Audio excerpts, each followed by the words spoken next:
Summer's here, Summer. which means it's vacation time, and there are a host of new travel trends. Give me one more. Summer's here. Join us now to guide us through some of those trends is president and founder of Travelmation, Adam Duckworth is here. Duckworth. Great to see you both Good again. to see Great you. to see you. Looking But so dapper. How are this year's vacation trends compared to last year's? Well, Mario, we're getting a little out there with some of the vacation trends. I have to be honest with you. People are really doing some out there stuff. However, some of them make sense. So I brought a couple of them with me today. Let's get into them. Why Let's go. not? Let's do it. Sportscations, right up my alley. Sportscations are Ooh. huge, and they're becoming especially popular in 2024 because of the Summer Olympics in Paris. So what people are doing is they're going to Europe, they're going to plan their trips around the Olympics, and then they're going to do 3 days in Paris before. They're going to go to Prague, they're going to check out London, they're maybe going to go to Germany, and they're going to do their Olympic time as well. So sportscations can be really cool, and Paris and Europe is a special time to be able to get that done. Oh, that's fun. Yeah. And I'm a big fan of a staycation. What if you wanted to stay here in America? Well, I got a couple of things related to staying in America. The Super Bowl is obviously really popular every year. Next year, it's in New Orleans.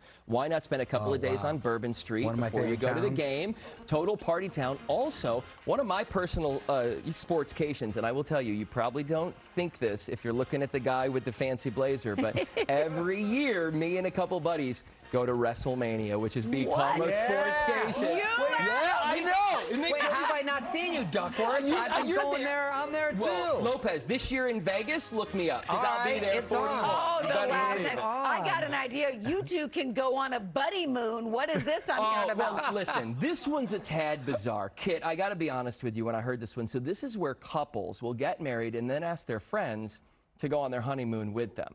Now, yeah, okay, your face was the same face I made. So my Might wife be would go for kind of that. fun. yeah, so I said, I've been married to Caitlin now for 16 years this year, and I started to ask myself, I wonder what her reaction would have been if I said, hey, can Carl and Tony and Steve come on our honeymoon with us? And I think the next call she would have made would have been to her attorney. However, yes. a whole nother, but buddy moons are really popular. Well, some celebrities have done it, Yes, they right? have. Jennifer Aniston and Justin Theroux, they went on it and took their friends to Bora Bora after their wedding. Wow.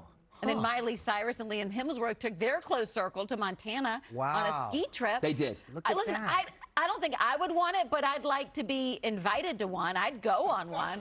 I mean, that's just a couple's trip, but why is it got to be on the honeymoon? But all right, you do you. Have any gotten divorced after going on the buddy moon? Well, many have gotten divorced, but one that has stayed together, which comes to mind, is Meghan Trainor and her husband Daryl. Okay, they got married in their LA home in 2018, then took a whole bunch of friends over to Bora Bora, and I'm happy to report that didn't ruin their relationship. No. They're And they're still still together. They were here together. just not too long ago. Yeah. Now, Okay. what does bleisure mean? What is a Bleisure is bleisure? an interesting term combining business and leisure. So So your trip's paid for.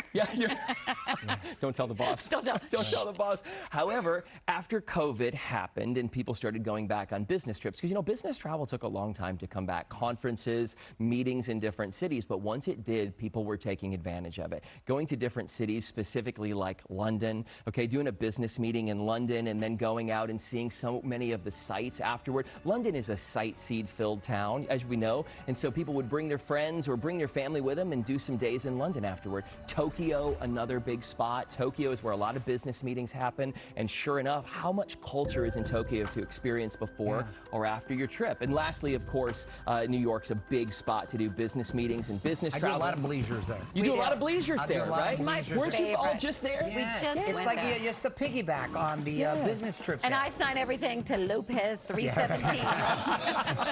Thanks. Send the bill. really do. Send the bill. Now, this sounds like my kind of vacation, a sleepcation. Okay. Please tell me about that. Sleepcations. I actually found this one to be a little bit bizarre, but then I dug into it because people are really wanting to go and rest and recharge. Now, not just sit by the pool. I'm talking about actually do some introspective therapy, focus on your sleep. In fact, the Equinox in New York is a property that focuses on sleepcation. So they do cryotherapy there. They do IV infusions to help monitor your sleep. They do sleep studies. And all of the things are related to your sleep patterns. Which is so important. Yeah, and how they work in your life, and you get this really recharge. It's almost invigorating when you go on a sleepcation. After I researched it, I was inspired by it. From the buddy moon to the sleepcation, what about astrotourism? Astrotourism is at an all-time high this year. And it's I don't want to go to the moon. No, you're not going to the moon. Okay, good. But you know they're doing that now, which is wild. I know. Okay, but astrotourism is big because of one thing. It's the Northern Lights.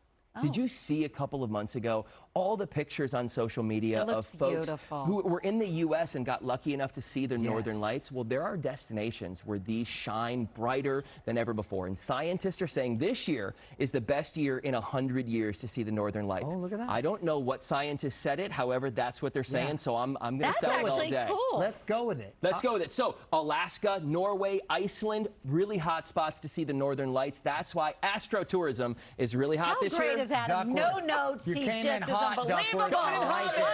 Unbelievable. Hot travel trends. We'll be right back.